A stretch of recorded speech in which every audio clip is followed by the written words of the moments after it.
We haven't always listened to your requests for help. And I'm here today to tell you that that will change. Backbencher Shannon Martin has officially put his hat in the ring for the PC leadership race, saying he will put reconciliation with Indigenous groups at the forefront. Martin now joins a three-way race to replace now former Manitoba Premier Brian Pallister. MLA Heather Stephenson and former MP Shelley Glover have already publicly announced their candidacy.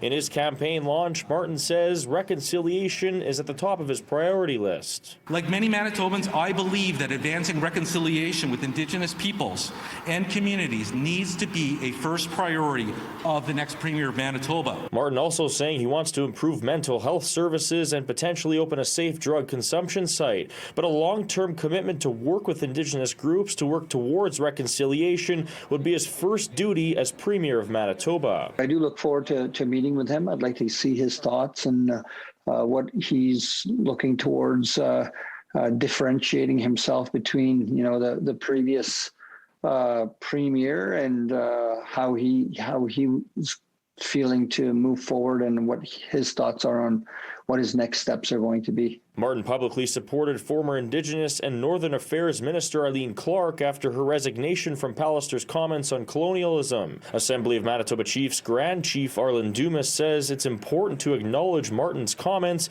calling it a positive step. I believe Shannon Martin's statements actually show that he is willing to sort of use his position to advocate and not simply toe the party line. Martin is the current representative for McPhillips and formerly was the MLA for Morris. He says he has already reached out to all Indigenous leaders in Manitoba. I offered them my thoughts on reconciliation, and importantly, I expressed to them my willingness and my commitment to work with them as they see fit and as they want to see fit on a government-to-government basis when it comes to reconciliation. PCs are expected to have a new leader by October 30th. In Winnipeg, Alex, Karpa City News.